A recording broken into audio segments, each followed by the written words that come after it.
இஸ்ரவேல் ஜனங்களை ரட்சிப்பதற்கு நியாயாதிபதி புஸ்தகத்தில் அநேக ரட்சகர்களை என்ன தேவன் எழுப்பினான். ஒரு முறை கிதியோன் என்றதான ஒரு மனிதனையும் ரட்சிப்பு திட்டத்துக்காக தேவன் பயன்படுத்துகிறான். அவனை கொண்டு ஆண்டவர் ரட்சிப்பதற்கு என்ன செய்யறாருன்னா, கொஞ்சம் பேரை மாற்றம் செலக்ட் பண்ணும்படியாக ஒரு 300 பேரை தெரிந்தெடுக்கிறதான காரியத்தை வச்சுட்டாரு. இப்போ 300 பேரை தெரிந்தெடுத்து கிதியோன் அந்த யுத்தத்துக்கு புறப்பட்டு போகிற நேரத்தில் நிச்சயமாக நான் நினைக்கிறேன் அவனுக்குள்ள ஒரு பயம் இருந்திருக்கலாம். நிறைய பேர் இருந்தால் நம்ம அழகாக ரட்சித்துடலாமே, இந்த 300 பேரை வச்சு நான் என்ன செய்வேன், ஆண்டவர் இப்படி நடத்துகிறாரேங்கிற ஒரு பயம் அவனுக்குள்ளே இருந்திருக்குங்க. அதனால தான் நியாயாதிபதிகளின் புஸ்தகம் 7ஆம் அதிகாரம் 10வது வசனத்தில் வாசிக்கிற நேரத்தில், போக பயப்பட்ட ஆனால் முதல்ல நீயும் உன் வேலைக்காரனாக பூராவும் பாளையத்துக்கு போ அப்படின்னு ஆண்டவர் சொல்றாரு. அப்படியெல்லாம் கட்டாயம் பயந்துருப்பான். எதுக்கு போச்சுறான்னா, அங்க நீ போகும்போது அவங்க என்ன பேசுறாங்கன்னு நீ ஒட்டு கேளுங்க. நம்ம ஆண்டவர் ஒட்டு கேட்க சொல்றாரு. அப்படிங்கும்போது நமக்கு ஆண்டவர் ஒட்டு கேட்க சொல்லுவாரா அப்படி உங்களுக்கு தோணும்.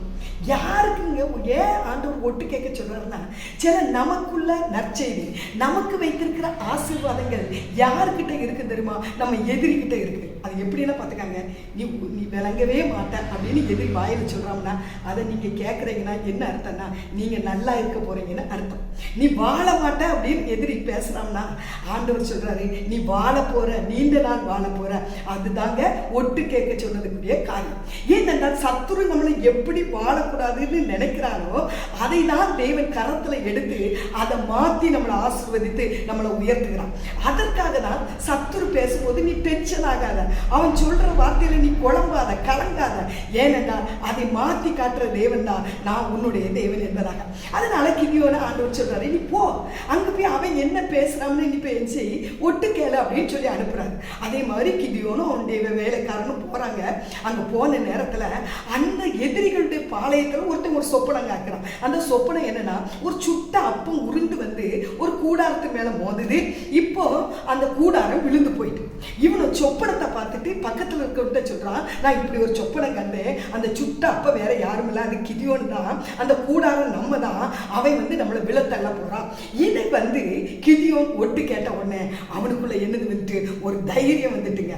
அது மாதிரிதான் ஆண்டவர் அநேக நேரங்களில் நமக்குரிய ஆசீர்வாதம் யாருக்கிட்ட இருக்குன்னா, எதிரி என்ன பேசுறான்னு அந்த பேச்சை கேட்டு கேட்டுதான், அவன் சொல்ற வார்த்தையை கேட்டு கேட்டுதான் கர்த்தர் நம்மளை மேலும் மேலும் எடுச்சுவான், உயர்த்தி ஆசீர்வதிக்கிற தேவனாக இருக்கிறார். எனவே எப்படியோ சாபம் போடுறானே, எப்படியோ பேசுறானே, நீங்க அதை விட்டுறாதீங்க, அதை கேளுங்க. எதிரி நீங்களும் படக்குன்னு நம்ம என்ன செஞ்சிருந்தோம், அவன் ஒண்ணு விளங்க மாட்டானா நம்ம டக்குன்னு நீ விளங்க மாட்டா அப்படி சொல்றோம். அப்படி சொல்லாதீங்க. அவன் என்ன சொல்றாங்கிறத நீங்க கவனமா கேட்டீங்கன்னா அதுதாங்க உங்களுக்கு தேவன் வைத்திருக்கிற ஆசீர்வாதங்களை நீங்க புரிஞ்சுக்கொள்ள முடியும். அந்த காரியத்துல தான் கர்த்தர் உங்களை உயர்த்த போறான்னு புரிஞ்சுக்கொள்ள முடியும். அதை தான் யோசேப்புக்குள்ள என்ன சொன்னார் தெரியுமா? யோசேப்பு சொப்பனை எப்படி நிறைவேறது பார்ப்போம்னு அவன் சொன்னான். ஆண்டவர் அவன் சொப்பனத்தை நிறைவேற வச்சான். தேவ பிள்ளைய உன் வாழ்க்கையிலையும் நீ ஒட்டு கேட்க இனி பழகு. எதிரி வாயில என்ன வார்த்தை வருதுன்னு பழகு. நீயும் பதிலுக்கு பேசிடாத, அதை கேளு. அதுதான் உனக்கு ஆசீர்வாதமாய் மாறப்போகிற வார்த்தையாக மாறப்போகுது. ஆமென்.